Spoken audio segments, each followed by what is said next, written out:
All right, and what's up, guys? So this is Ace Anime or Joker's Anime, as I'm also known as. I am also known as on the One Piece Amino, which is the app that I use to talk about my theories mainly.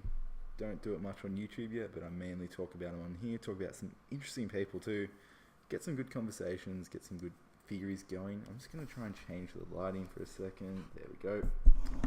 Put the microphone there. So recently, I sort of came up with a theory about the Revier. So what's going to be happening, and what are the main key points? Because it's not meant to be a long arc, but in my opinion, it is one of the most pivotal moments and pivotal arcs that can happen within the One Piece story, and it's one of the most pivotal moments for the One Piece fandom. So recently on the Amino, I put out this theory. I'll just give a brief overview. Um, I believe that Dragon and Sabo are going to show up at the Revier. They're going to show up. They're going to gate crash it. They're going to attack it. Whatever you guys want to consider, but they're going to show up and they're going to gate crash it. In my opinion, they're not going to particularly attack it because they don't want to be seen as terrorists. They want to be seen as revolutionaries. They want to be seen as like freedom fighters. So they're not there to attack. They're there to show them that they're still available, that they're still there after the Blackbeard attack on their main base, which is one of the reasons that I'm going to tie into this theory of why they're going to be there. The first part of it is we have not seen much of Dragon's powers, and you know what? This is probably one of the best times and one of the most like crucial times to show Dragon's powers, because what better way than to show when he is going against the world government, when he wants to show everyone what his powers are for, why he's so feared, and why he's the world's most wanted man. And we are all so curious about it, whether it's just because of the organization he runs or the knowledge he has. But showing his powers now would be the best way to show us why the world government fears him more than people like Whitebeard, more than people like Shanks, more than people like Kaido, why he's up there, why he has that top bounty, why he is the world's most wanted man, or whether it was because of something in his past. Now, this would also be the perfect time for the Revolutionary Army to have their little show, to show their power, to show what they're made of, because if you're having a look, we have not seen much from the Revolutionary Army. We've seen some of their stronger some of the stronger people, so like Ivankov, Kuma used to be a part of it, Sabo we saw in Dressrosa. Dragon is the one that we all want to see. We want to see how powerful he is, how much stronger he is, and we know he is an absolute mad powerhouse. If Sabo is bowing down to him and Sabo is standing up to people like Fujitora, people like Dofi, all of that, Dragon must be up there. He must be Yonko level. He must be above even Yonko level, maybe Yonko Admiral level, around there somewhere. I can't see him being any less, and the Revier would be the best way to show his power and to show that he has not lost any power after the fight with Blackbeard. I keep on going back to the Blackbeard fight, because it's so detrimental. People believe the Revolutionary Army have lost all this power, which they have not. Blackbeard may have like weakened them, may have put a bit of a dent in what they were, but he has not taken away what they were truly once. They are still a powerful organization to be feared by the world government. Dragon, if he attacks, now this is only in the tensity attacks, it would also give us a flashback. So even if he doesn't attack, so if he just gate crashes, this would give us the flashback that we all need, the story behind Dragon, why he hates the world government so much. This would also give us the history of not only Dragon, but of Luffy and of Garp. So there's still mysteries behind Garp, but the main mystery is behind his son Dragon. So if Dragon has a reason, maybe he was an admiral, or maybe he was a part of the Marines and he disliked what they were doing because of people like Sakazuki, Akainu, even people like Sengoku to an extent, or CP9. If he was a part of any of those organizations and he saw how corrupted and twisted they were, he wants to stop it. Or maybe it's just the Marijoa, the that whole thing of the slaves is what got him onto this sort of like freedom fighter. This is what I see as Dragon. Dragon is a freedom fighter, and I like the Admiral theory or the Marine theory that he was once a Marine, but do I really see that as being a proper theory? Yes and no, because we don't have anything that sort of like confirms it. People use the thing where Akainu attacks Luffy instead of Ace because Akainu has some form of grudge against Dragon because he was a past admiral and broke the promise or whatever. That is a good theory, but you know what? I don't see that as being possible. And that's where people get the theory of him being the Wind low gear user because they were all low gears back then, all the admirals. So there was Kizaru, there was Aokiji, and there was Akainu, all low gear users. So the one before him must have been a low gear user, is what people believe. I don't see that as being necessary, as we've seen Fujitora, Sengoku, Green Bull's probably going to be a Zoan user, is what we've been sort of led to believe. I'm not sure. It could be anything. His could be, I don't know.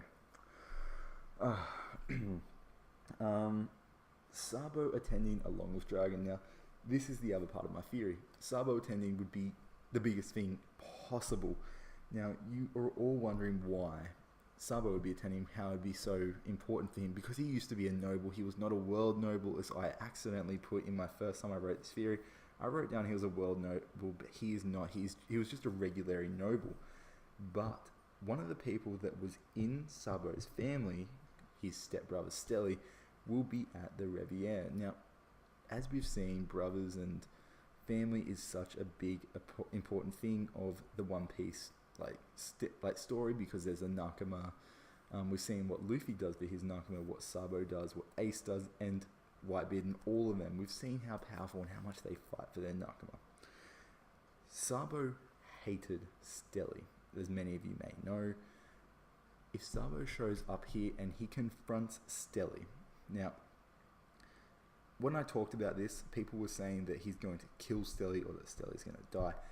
I don't see that happening within this arc. I see him though confronting Stelly and showing Stelly that he's alive, because Stelly may not know the news because Sabo was only sort of recently introduced as to the world as a revolutionary, and Stelly was on his way already to the Reverie, so he wouldn't have heard of the news of Dressrosa yet. So this would be a big impact on the Goa Kingdom and on all the other kingdoms, because all these other kingdoms have links with Luffy. So Stelly would be the outcast here, because Sabo would be like, I'm the brother of Luffy and this is Luffy's dad. Follow us if you want to go for the good side, if you want freedom, if you want the slavery to stop. And that is probably the most consequential thing, like one of the biggest things I see happening, one of the things that would make this arc so good, so pivotal, because if this does happen, if these two characters, Sabo and Dragon, do show up, they affect the world government's plans, they affect how the story is going to run, and sort of tying it all together with how it works is the final reason. Well, my final reason is, since they are both family members of Luffy, one a brother, that is a brother by saying they're brothers, they're not blood brothers, so that's Sabo and Luffy. And Luffy's very own dad, the biggest mystery of the whole series, Dragon, other than Roger, but Roger will be explained probably at the end of the series. This arc gives us the perfect time to delve into their past. Not too deep, but deep enough to sate all of these One Piece fans' theories, all of these One Piece fans' beliefs, and what they have wanted to see from such a powerful duo, because we know a bit about Sabo, we know about how he used to be a noble, how he used to hang around with Ace and Luffy. But Dragon, we don't know his powers. We know Sabo is a Haki master. We know that he now has the Merimero no Mi of Ace. But Dragon is meant to be more powerful. He trained Sabo, so his Haki, Dragon's Haki for one, must be off the charts, as we saw with Sabo's attacks and his Haki being off the charts.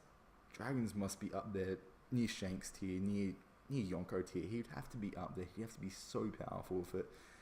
And his Devil Fruit, people are saying that his Devil Fruit is the Wind Logia. Some people are saying it's the Storm Fruit. It could be either of those, I believe, because they both affect the weather. Now, another thing that I was sort of thinking is he may not have a Devil Fruit, and it sort of has been confirmed he has one, but it would be cool, and this is why I sort of think that he may not as well, because as we've all seen, Skywalker's a thing, so that explains Dragon getting Sabo out of the water and then flying sort of through the air and landing on the ship. Skywalk for that one. The storm, as we saw, Conqueror's Haki. Conqueror's Haki is such an OP thing. It affected the sky and the weather when Shanks and Whitebeard clash. It split the clouds, split the sky. If Dragon's Conqueror's Haki is so strong, he can control the weather and make lightning shoot down. Why would he need a dragon fruit for that? It's just a waste of a dragon, not dragon fruit, of a devil fruit. Waste of a devil fruit. Dragon wouldn't need it. And this would make Dragon so much more powerful, and it would also give him that opportunity if he does have a devil fruit or eats a devil fruit, his level goes up so much more. He becomes next level insane that no one can really stand up to. But you know what? That's just another theory on top of that, but that's not really in there. That is my theory about what's going to happen in the Reverie, why Dragon and Sabo are going to show up, and why it is so important and pivotal to the One Piece story. Hope you enjoyed. Peace.